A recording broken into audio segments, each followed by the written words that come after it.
একটা গুরুত্বপূর্ণ কথা। তো আপনারা হয়তোবা অনেকে অবগত আছেন বা অনেকেই জানেন না।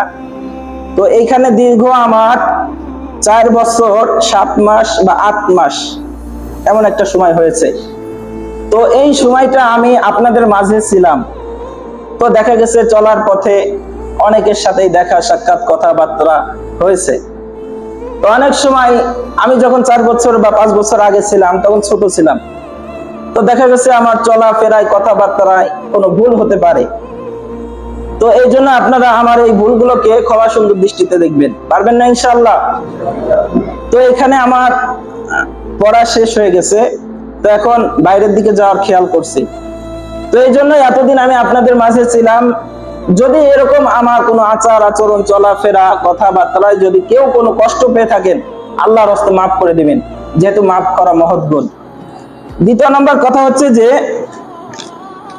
এইখানে যে ইমাম আসবে, সেই ইমাম ছোট হোক বা বড় হোক, আমাদের উচিত কি হবে? আল্লাহ তাআলা কি বলেন যে আতিউল্লাহ ওয়া আতিউর রাসূল ওয়া উলিল আমরি মিনকুম, যে তোমরা আল্লাহকে এবং আল্লাহর রাসূলকে অনুগত করো এবং আমিরকে অনুগত করো।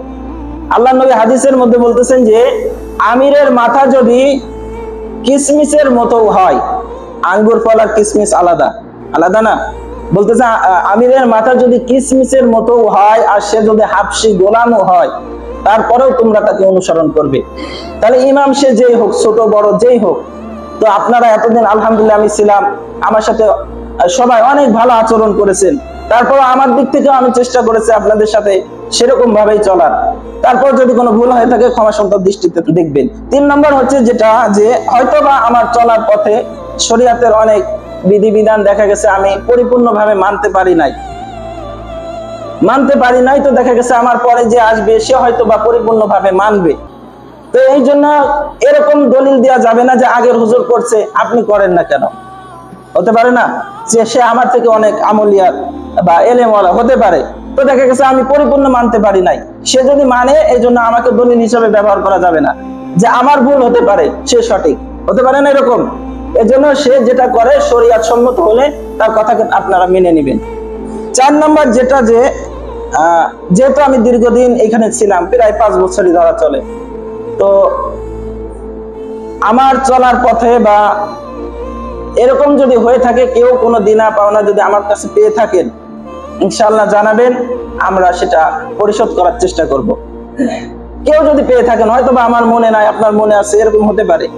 যদি এরকম কেউ পেয়ে থাকেন আল্লাহর রাস্তে আমাকে জানাবেন, ইনশাআল্লাহ আমার দিক থেকে আমি চেষ্টা করব সেটাকে পরিপূর্ণভাবে মিটিয়ে দেওয়ার জন্য। তো এই ছিল মূল কথা। যেহেতু আমার এখানে সময় শেষ, হয়তো বা ঈদের পরে ক্লাস শুরু হলে হয়তো বা আমি চলে যাব। এজন্য আপনারা সবাই আমার জন্য দোয়া করবেন। আল্লাহ তাআলা যেন আমাকে ইলমের শেষ মঞ্জিল পর্যন্ত আল্লাহ তাআলা যেন পৌঁছে দেয়। আল্লাহ তাআলা যেন মৃত্যুর আগ পর্যন্ত যেন ইলমের সাথে আল্লাহ তাআলা যেন আমাকে লাগিয়ে রাখেন। সবাই দোয়া করবেন আমার জন্য।